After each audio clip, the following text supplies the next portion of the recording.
ប្រវត្តិវិជាតិអំណាន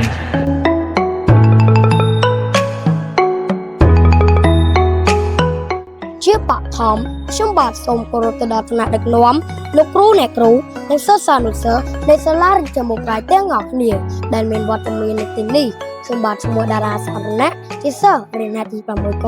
នៃសាលារៀនចំមុខរាយសាខាសិទ្ធិបូថ្ងៃនេះដែរខ្ញុំបាទពិតជាមានអារម្មណ៍សប្បាយរីករាយខ្លាំងណាស់ដែលបានមកទីនេះនិងលើកយកអំពីប្រវត្តិវិទ្យាដំណានមកអានជូនអ្នកទាំងអស់គ្នាស្ដាប់កុំឲ្យខាតពេលវេលាយូរអីមកចាប់តាមជាមួយខ្ញុំបាទដូចតទៅ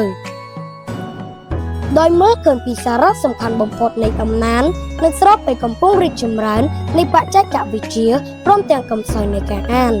និងដើម្បីចូលរួមកាត់បន្ថយអក្ខរភាពតាមរយៈអនុក្រឹត្យរបស់សម្ដេចអគ្គមហាសេនាបតីតេជោហ៊ុនសែន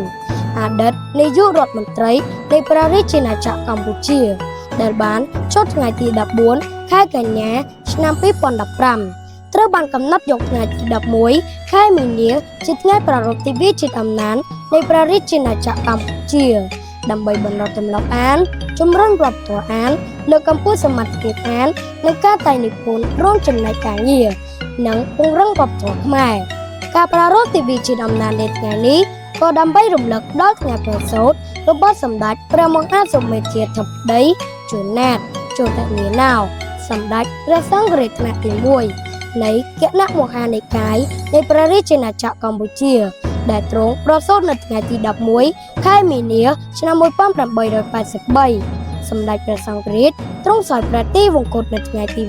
25ខែកញ្ញាឆ្នាំ1969ជាការឧទ្ទិសរំលឹកដឹងគុណចំពោះការលះបង់ពេញមួយប្រជាជនក្នុងវិសាលសោកសាច់ចិត្តខ្មែរទិវាជាតិអំណានត្រូវបានប្រារព្ធធ្វើឡើងជាលើកដំបូងនៅថ្ងៃទី11ខែមីនាឆ្នាំ2016នៅសាកលវិទ្យាល័យភូមិន្ទភ្នំពេញក្រោមអធិបតីភាពរដ្ឋមន្ត្រីក្រសួងអប់រំយុវជននិងកីឡា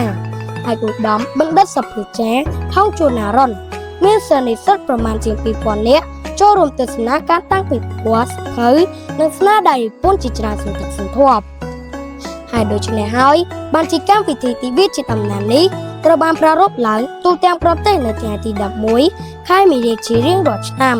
ពីចុងក្រោយខ្ញុំបាទសូមអរគុណដល់ថ្នាក់នាំលោកគ្រូអ្នកគ្រូនិងសិស្សានុសិស្សនៃសាលារៀនចំមុខរាយទាំងអស់គ្នាដែលបានជាម៉ាយពីដ៏មានតម្លៃមកស្ដាប់ការអានរបស់ខ្ញុំបាទតាំងពីដើមរហូតដល់ចប់សូមអរគុណសូមជម្រាបលា